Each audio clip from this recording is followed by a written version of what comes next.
Hello and welcome to the Motivational Millennial Podcast, where we interview inspiring members of the millennial generation who are living life with a sense of purpose and achieving their dreams. I'm Blake Brandis. And I'm Ivy LeClaire. Our motivational millennial guest today is Julia Price. Julia is a musician with millions of YouTube views under her belt, a top-rated Viner, a featured artist on Good Morning America, and was recently showcased in the New York Times as a booming creative. In addition to music, Julia speaks at conferences and workshops in the self-development field, motivating audiences to turn their pain into power and their losses into something tangible that can take the form of art, a new business idea, or simply a fresh perspective on life. Julia, welcome to the show. Wow, that was such an intro. Thank you so much. I wish I had something prepared. You are yourself, and that is all we need. Oh, thank you. I needed to hear that today. It's Monday. It is. So, yeah, we'd love to hear more about what you're up to at the moment and why you're so passionate about it. Yeah, I think I've always, since I was a little kid, I really loved writing music and telling stories and connecting with people in that way. But what's really been exciting over the last few years is I have sort of shifted from this place of like just wanting to make music because it's just what I know and what I like, to understanding, I guess, more of what I feel is my purpose.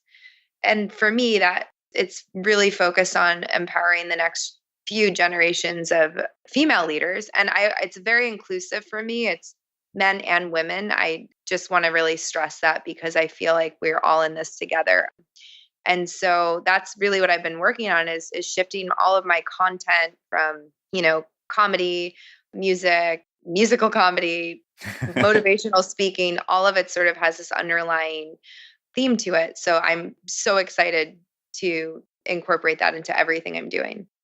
Speaking of musical comedy, I just have to take a moment and say your occasional rapping in your videos is so fantastic. Oh, thank you. Yeah. Mixed reviews, but I really enjoy it. That's the most important thing. Yeah, I love it because it's like people, I'm like, oh, here's a little Vanessa Carlton vibe. And then it's like Lil Wayne. It's so great.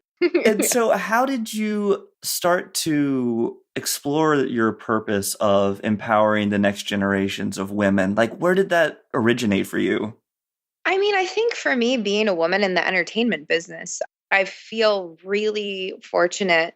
I got involved in sports at a very early age. I was a gymnast, and then I was a springboard diver. And my mom was a TV producer, so I got to see her in a leadership role and go to work with her.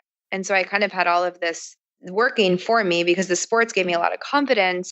And I just always felt like I remember when all the boys would be doing push-ups, I'd be like doing push-ups with them in high school. And I never felt like I couldn't do things. I didn't even think about it. And then as soon as I really decided to pursue music, I was just blown away with how the dynamic shifted. And in situations where I normally would have felt completely respected, it was like weird power play things were happening with male producers and just a lot of stuff that I didn't really even understand what was happening until one time I was in a recording session and I was just being myself and having a good time with, this was a producer writer that I had worked with many times. And then he, went in to kiss me and I was like, what? So I'm like, no. So I think there were a lot of things like that happened that made me feel really powerless. And I was so, at first I just remember feeling really isolated within it. And then as I spoke about it more and more, specifically to my female musician and artist friends, they were all like, oh yeah, like this has happened to me all the time. And I feel like I've learned so much that I want to now share that to, if even one person sees like, this isn't okay. And this isn't normal. This isn't a standard, then they could maybe, remove themselves from a situation right away. And yeah, so I guess just experience is the short answer, just experiencing the music industry. And, I just want to say again, there are a lot of really, really incredible men who have mentored me and taken me under their wing. And that's never been any sort of abuse of power or anything, but then there's a whole other side too. And it's just, I see what a lot of my actor friends go through out here as well. And it's no matter how far we shift forward, we still have so much further to go. Yeah. What are some of the most important lessons that you've learned that you do want to share with upcoming generations?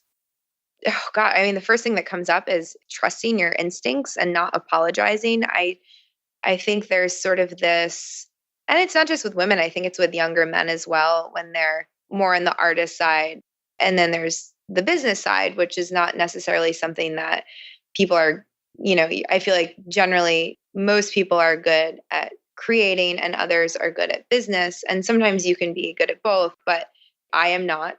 I've learned to be better at business, but it's not natural for me. So I think a lot of times I would be in these situations where I'd be like, am I crazy? Am I sensitive? Am I, well, they know what they're talking about. So maybe I should do this. And maybe Mm. I did something wrong. And I think it's like, no, trust yourself, trust your gut. If something doesn't feel right, it's not right. Move on and cut that out. And like, there are a million other great opportunities that will make you feel excited and alive. And that I spent way too much time in situations that didn't feel right because I'd hoped that it would lead to an opportunity, or I just thought that that's how it was. And so I would say, like, yeah, I mean, I feel like it's such a cliche, but just really trusting your gut in all of those situations. Yeah, that's such a great perspective to have, like listening to your instincts, but also I'm really hearing confidence and knowing that there are other opportunities out there and that you don't have to stay in an uncomfortable situation or sacrifice yourself or what's important to you. That takes a lot of bravery. So I just want to acknowledge you for that. Thank you. I mean, it took me a long time to get there. It's interesting. When I was in high school, I had that attitude. And then when I came out to, well, New York City and then LA, I did lose myself a little bit. And I'm grateful now because I think that's where all the lessons come from in the growth. But yeah, there's definitely that weird sort of time period where for me anyway, I was like, what am I doing? And maybe this is just the business of the show business. And yeah, so yeah, I think to be on the other side of it again it's such a great feeling. And that's really important context because, as you're saying, for young people especially, there can have this sense of scarcity that there's only Mhm. one way up to the top and I have to grab every opportunity. And I think you're right that there's a sense of powerlessness that can come from that and feeling at the mercy of really powerful people. So I just love that you're sharing this message with other young people. And I'm curious, how did you get into taking that message from your own personal life and deciding to share it with other people? There was never like a moment where I was like, I'm going to share this. It's just, I think what you said earlier, that word passion, it's like when you're so passionate about something, you can't help but to share it. Even with what you're doing. I mean, I feel it like from both of you, this sort of, I don't want to say it's a responsibility, but just like an excitement to share stories and to provide that sort of guidance for people. And it's the same thing. Like my mom, even one time was like, well, what makes you an expert on sharing this? And I was like, my mom's like from up, New York, and she's very like, thinks and I was like, Mom, I'm not an expert. I'm just sharing what I've been through because I feel like I have to. And if I don't, it's like selfish to keep that information inside because that means that I'm more concerned about what other people think or my ego or whatever. And like, I don't know, it just shoots out of me whether I wanted to or not. So, And that's such an important thing to share because we don't know what's going to impact people. And I'm specifically thinking of when you shared the experience you had while running and this little boy intervened in a situation that post just went viral. Would you mind sharing that story with us? oh, yeah, sure. Basically, I was headed to Nashville to do a songwriters week. And I was, getting ready to go on a long flight. I just put on some running gear. I'm not even a runner. I can run like a mile. But I was like, I just got to move my body a little bit before I can run like a half a mile and then I walk the rest, but not relevant to this story. So I just went on a run and this guy was being pretty aggressive and I basically kind of lost my cool. And I tried many different tactics as most people, most women will share. Like if you live in a big city, it tends to happen no matter what you're wearing, no matter what mindset you're in. No matter, there's always just sort of this culturally accepted harassment that happens. And so I usually ignore it. I figured that's like the best way to handle it. But I was triggered. I turned around to say something, and basically this little boy just like literally stepped in and was like, no. And the way that only a kid, like such honest, it's like such pure honesty. And he's like, basically just this little, he just like stood up for me. And I was just kind of in awe. And also like in awe of like the mother was just so like, yeah, that's how he is. That's what he does. And I was like blown away. Awesome. And it didn't really even hit me until like because I had adrenaline going, I had all this stuff. And then after I was like, whoa, that was amazing. So I just kind of shared it on my personal Facebook page to my friends. And I do have a public page, but I was just like, I have to share this. This was such a beautiful moment and such a reminder of like what happens. Cause I probably would have yelled at him. Nothing, you would have been like, oh, good, I got her riled up or something. But by me not saying anything, the little boy stepping in, it was such a different experience. And I shared it. And then I got on the flight to Nashville. I landed. I woke up in the morning. I checked my Facebook page and I was like, whoa, 100,000 likes. How did this happen? And then it just kept going from there. So I think that was actually going back to an earlier question. That was one of those moments where I was like, I did feel like it's not just about music and doing these little sort of skits here and there, but there is a bigger responsibility. That just showed me like, okay, there is something here. And I would definitely argue that you are an expert because of your experiences. And I think, I love that story so much too, because it really highlights the importance of having male allies. Absolutely. To the feminist movement. You know what I mean? Like it's super important that there are men out there modeling the way. Absolutely. Thank you. I'll tell my mom you said that. But I agree with you. And that's why I've always thought of it as an inclusive thing. And I want to be really clear with that because I grew up on a street of all boys and that's who I played with. And I never felt like different or I always felt really supported. So to then, like I said, to feel the opposite of that when I was older, I was like, whoa, this is not cool. Because I had such great support around me. Yeah, those male allies. We need you guys. We're doing the best we can for sure. You're doing great. Thanks, Blake. Thanks, Blake. We do what we can. Julia, what advice would you give to other millennials who are on this path of passion and purpose?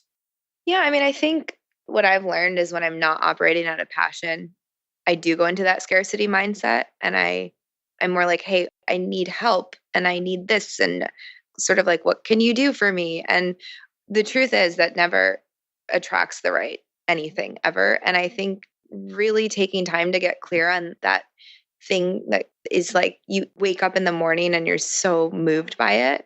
That is the passion thing. And that also sometimes can come from a lot of pain. Sometimes when I'm on stage, I talk about turning pain into purpose or pain into passion. And whatever that experience is that left you feeling like you wanted to stand up for someone who didn't have a voice or something like that, whether it's yourself or something that you saw, some sort of injustice, or just something that you really even love. It just could be that feeling. That should be the motivator in everything you do, because then it's not like, hey, I need help to do this vision. It's like, hey, I'm doing this awesome thing. Do you want to come and get involved and join me? People, I think, can feel such a difference in that. It's like night and day. And whenever I'm coming from that place, all doors open, opportunities just show up. And it's like the right people kind of come and the money comes and it's just everything falls into place. So I think it's really taking time and getting clear on what your purpose is before you go out and really make that jump.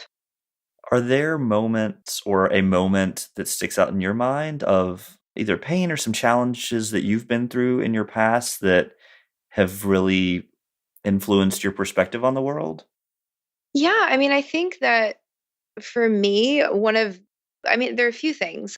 At the most basic level, I got really, really sick when I was about 21, 22. And it ended up being, I had 2 parasites too, not just one, 2 totally different ones. So that's fun. And then I figured out I was allergic to a few different things, but I didn't know. And I was losing all this weight and I had no energy and I couldn't sleep because I wasn't really using my body in the day because I didn't, so I was like, just like awake all the time. And I got down to like 98 pounds. And I actually got to this point where, because I'd seen all the doctors, all the, no one knew what was going on, a lot of intrusive testing. And I actually got to a point where I was like, okay, like, I don't know what else to do. So I'm going to have to like accept that, like, I'm probably not going to be okay after this. And like, what do I want to spend? This sounds like so dark. I'm sorry, but this is the reality. I was like, what do I want to spend like my last few months doing? And so I think in that moment, I just felt so connected to humanity and stories. And there was tremendous pain in it, but also like this sort of relief and knowing that like the ultimate thing for me, the highest priority is connecting with people. Now, luckily, right after that, I found like a great doctor who was able to kind of like, be like, you're not going to die. So that was wonderful. But that was like a massive shift for me in just sort of like the way that I viewed life and people. And then I think also just like throughout the years, some heartbreak, and that's always really hard. And, you fall in love. And for me, I had one heartbreak where I was my best friend. We played music together. We did all these things. And he just kind of changed his mind one day. And that was like the most, even sometimes just a simple, like, it doesn't have to be this massive thing, but it took me a really long time to get over that. But it also made me so much stronger because I look back and I was like, oh, he wasn't like a very good boyfriend. So, now I would never accept that. So I think there was a lot of challenges, but yeah, I think lots of little heartbreaks along the way. And then even dream heartbreaks. Like sometimes I'd be like, this is never going to happen. Just powering through that. So yeah, lots of that. Yeah. Sometimes that can be one of the unexpected things of pursuing your dreams, because you're like, okay, I'm finally on the path of pursuing my dreams and passion, and like things are going to just be really great now. Like there's a part of you that feels that way, but then what that does is it, because you care so much about it, creates a little bit of vulnerability, or a lot of it of vulnerability, where then you have a little bit more to lose. At least I feel like there's room for that. Definitely. Yeah. Yeah. And I remember one time when I first moved out here, I had saved up all my money. I moved out, had a really great first year. And then basically everything went wrong. And I was standing in Whole Foods and I went to pay and I knew I had $30 in my account. I was like, sure. So I just got, just under $30 to make sure I could feed myself for the week, which looking back now, I'm like, oh my God, how did I eat like $30 for a week? But I got to the front of the line and I put my card in and it was declined. And it was like negative. And that was one of those moments where I was so embarrassed, and that luckily the cashier was super cool. He was like, it's okay. Like I'll put everything away. Don't worry about it. Cause it's like Whole Foods in West Hollywood. Everyone's like super gorgeous and cool. And I was like, yeah. Oh my God, I can't pay for my food. And so it was like a lot of like that, where I just walked outside and I was like, okay, I could either move home and give up, or I can like, what, I'm going to call one of my best friends and be like, can I borrow $50 for the week? I'll get you back. And tons of those moments. And I think it's almost like a question, like, how bad do you really want this? Well, we really appreciate you sharing all of the challenges and perspectives that you just shared, because it's so powerful and important for people to really hear and know that there are challenges and those moments where you have had incredible shift in perspective or renewed excitement about your passion, or those things that come up from having those challenges. There's a great quote I love that says, "The brick walls in life let us show who wants it more." And I've always just felt like, yeah, like you're saying, it's like the universe is saying, okay, you've got like, you're down to the bare bone, or you're gonna quit, or you're gonna keep going and find a way. And I think that resourcefulness can feel really stressful at the time, but also it can be really powerful. That quote makes me think of the Kool-Aid Man or something, Like, are you going to be the Kool-Aid Man, like just busting through those walls that come up? Or what? What do you want to be in life? Do you want to be the Kool-Aid Man? That's too funny. That's awesome. Yeah. I love that. I was like, oh, that quote is so deep. And then you're like, Kool-Aid Man. I'm like, I love everything that's happening. Deep quote humor. It's true. I do some motivational speaking in schools where I freestyle rap. And that one has definitely been a punchline, because I have them tell me what they're passionate about. And of course, some elementary school kids will be like, Kool-Aid. And so I finished one rap with something like, yo, I kicked this here for my school age fans because I bust through walls like the Kool-Aid man. Oh yeah. Okay, why did you not tell me this until now? That's the most important thing. Seriously, I love how you throw that out there now. Like, we're obviously best friends. Yeah, well, at the end of this, if you're down, we could totally do a little freestyle rap session. So Sure, why not? That's a good idea. amazing. And before we get into the freestyle rap, we'd love to hear your thoughts on millennial generation. Yeah. So okay. what are some of the challenges that you see our generation specifically facing in your experience on this path so far? Oh, great question. I think there are sometimes so many options that it can be overwhelming and hard to focus because, I mean, I don't want to say what everyone's experience has been, but most people I know sort of grew up with this idea that we could be anything we want to be and that there's more to life than just, having a house and a family and a job. So I feel like we kind of were sent out into the world with that. I was anyway. And then I was like, oh, well, this is hard, first of all. And second of all, how do you stay focused when there's unlimited options? So you can be an entrepreneur, you can work for companies all over the world. And you now with social media, there's like this whole other world basically that's opened up. And yeah, I just think that it's good to try things to really get clear on what you want. But I would say that's been one of the challenges for me anyway, is like, well, how do you basically stay super focused and not get distracted by options? I think the other thing that's interesting, and I've seen a lot of negative articles, and one was like saying that there's a sort of an entitlement thing that millennials have, but I don't really see that. I see my friends as being, you used this word earlier, but like my friends are really resourceful. And if there's like a no that they're told, they go and find another way. And I think that is because of having, the internet and social media and stuff like that. So yeah, I like us. We do too. Yeah, I mean, it's sort of like getting thrown into this whole new age with tools and apps, and I'm blown away. And now I go home and I see my 10-year-old goddaughter, and she's like showing me how to use Musical.ly, and I'm like, wow, I can't wait to see what you guys do. So. Well, how was that transition for you? I mean, coming up through YouTube and then getting on Vine, and then Vine died, and then, that was weird. Yeah, like how's your experience been like adapting as the platforms and everything has changed? Yeah, I mean, I think there's sort of, I will say the people who are the most successful at it, they live and breathe it. It is their life. And I have a lot of respect for them.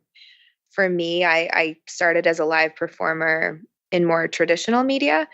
And I absolutely appreciate the ability to reach people on various platforms. And yet I really love face-to-face interaction. So what I had to learn was balance. And Vine really taught me that, because it was such a weird feeling to spend so much time and energy building one platform to just have it completely deleted. And so for me, I was like, I will never lose, track of my, I guess, real life again. And so I need to be happy and not just like, I mean, it was bad. Like I was just every single second I was on my phone, missing, family moments and trips and just conversations. So I had to just learn that balance. But now I have such a new appreciation because I share when I want to. If I force something right away, I'll be like, ooh, no, I delete it, or else I just stop myself. Yeah, I mean, I guess that's the good thing about having a platform, just delete after you've built it up for so long. Yeah, what's that experience been like, shifting and being more intentional about your experience?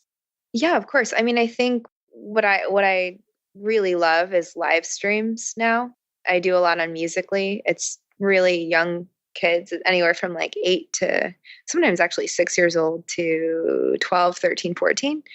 And absolutely love it. I love interacting in real time. I love, not only just singing and playing and freestyling with them, but talking about real stuff.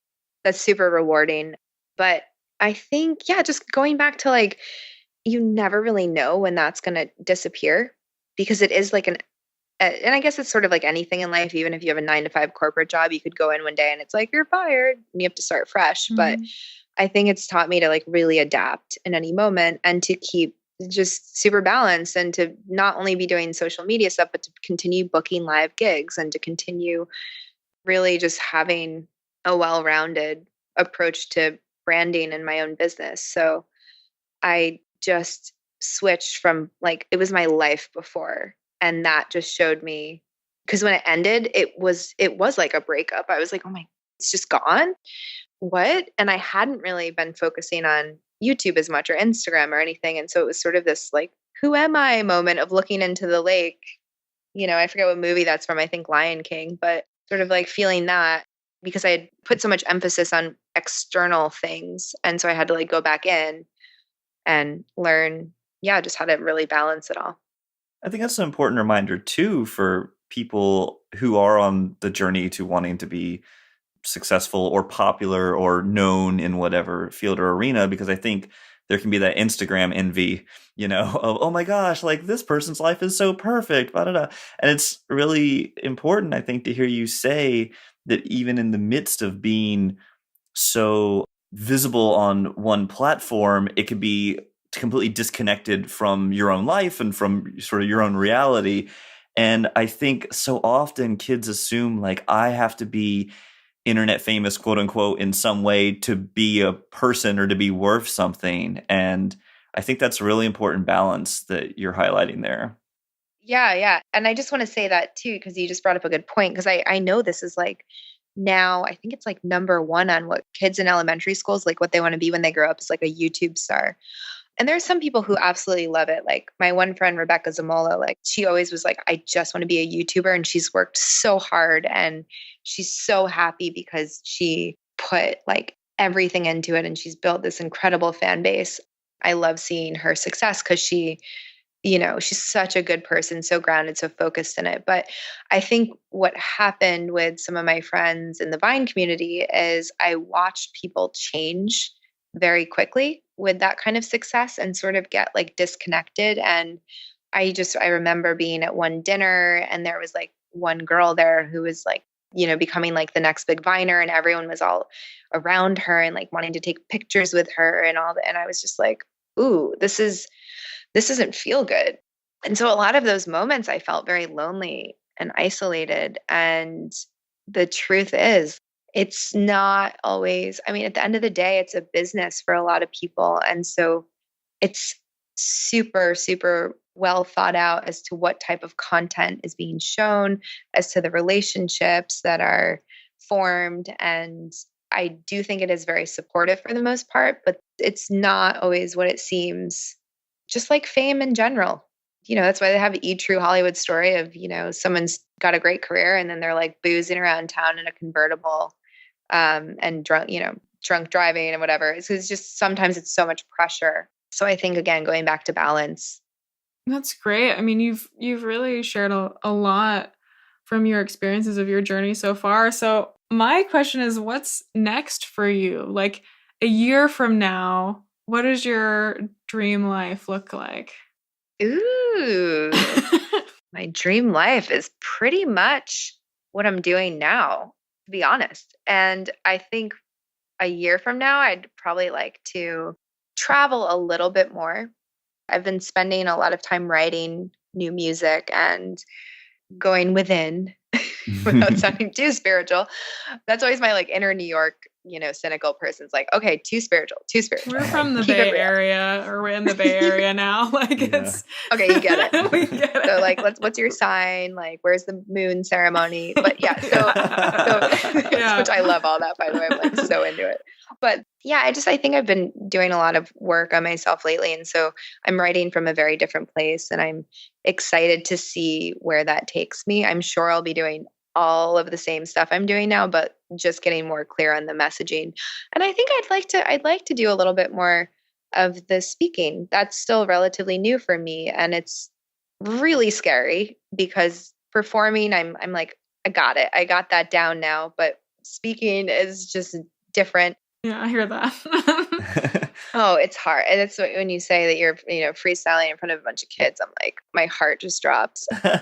Well, it's like you performing, just there's no piano in front of you, You're and the words are a little less melodic. But that piano, man, when you're nervous, that's like a hand to hold. Without it, I literally don't know what to do with my hands when I'm speaking. And I'm like, but no, I'd love to do more of that. And I really love travel. I feel like I've been mostly grounded in LA, which is great, but I'm wanting to be out more, out and about. Well, I'm really excited for you to be creating all of that. And I also just want to take a second to celebrate that, like, the first thing that you said was that my dream life is pretty much what I'm living right now. And that is so awesome. If you were here, I would give you a double high five. Oh, thank you. Thank you. Yeah, it's literally what I've been doing since I was a kid. I have video of me when I'm 5 years old, like doing a TV show with my friend. Well, by the way, it wasn't a TV show. It was my mom took us to her studio where she was a producer on a Saturday and like set up a camera and was like, "Okay, kids, have fun." Awesome. So we did like a whole entertainment thing. We're doing like I'm a Little Teapot, and then we're making up songs and dancing, cutting to commercial breaks because I thought we were on TV. I just like to play, like to do storytelling. And I guess when I was younger, like I thought, I would need more. I'd need to like be, Ellie Goulding by now, or have like a massive house and, just be like buying cars with cash like rappers do. But I'm honestly just really happy being in LA, being a creator and having good people around me, and, good food and not having parasites is great too. Totally. I hear you. I lived in North Africa for a little while, and yeah, parasites are not the way to go. Cosign. Oh, I keep learning about all these great things about you guys, by the way. I'm like, I don't want to talk about me anymore. Freestyle about I'm that. ready. Yeah, I'm ready for your guys' freestyle rap here. Are you guys ready to do it? Shall we freestyle before we wrap up the other way? Yeah, let's do it. Okay. Whatever. I'm going to embrace this moment. All right. I can kick it off, and like I'll do a few lines, and then feel free to just jump in. Awesome. All right. Yo, it's Blake B, and I'm feeling pretty nice. We're up here on Skype with Julia Price. You know how she doing, man. She got a lot of fans, man. She was on Vine doing all those handstands. That's right. Yo, I'm not a poser, but she got great covers like Shape of You and Closer. Not even that. Yo, I'm supposed to kick it over to Julia. Yo, she froze, yeah? Whoa, you're really good. I would think that you could be from the hood. And I look back and think that maybe I should have some more lines, but no, I don't. Mic drop. Woo, we're out. Yay!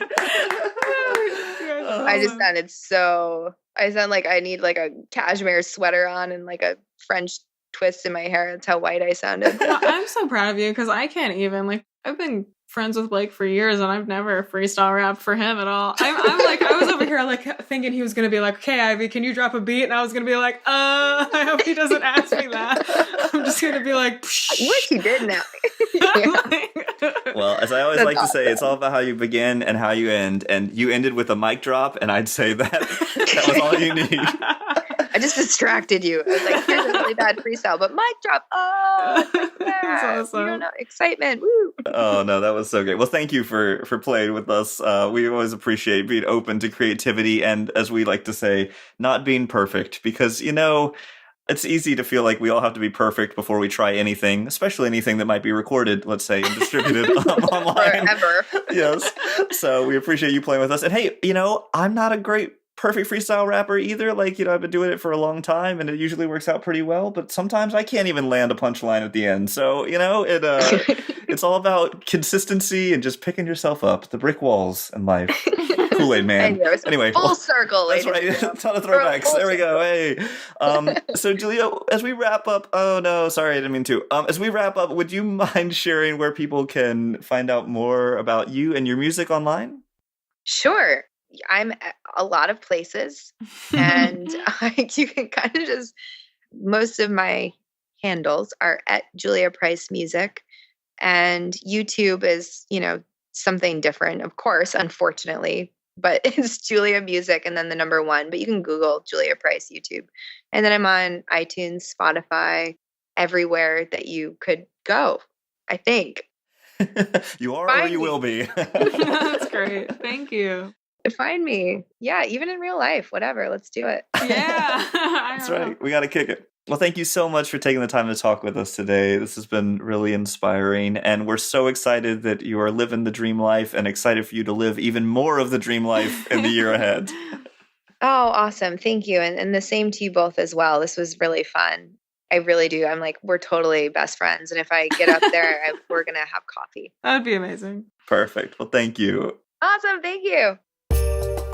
For show notes and previous episodes, or to learn more about our coaching and event offerings, visit motivationalmillennial.com. That's millennial, MILLENNIAL.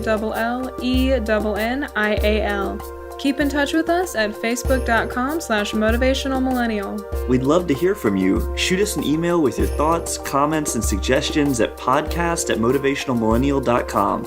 And tell us who you might like to hear from, or if you think you or anyone you know would be good for the show. Our theme music was composed and performed by our very own Blake Brandis. The Motivational Millennial Podcast is edited by Brittany Felix. Have a great week, Motivational Millennials!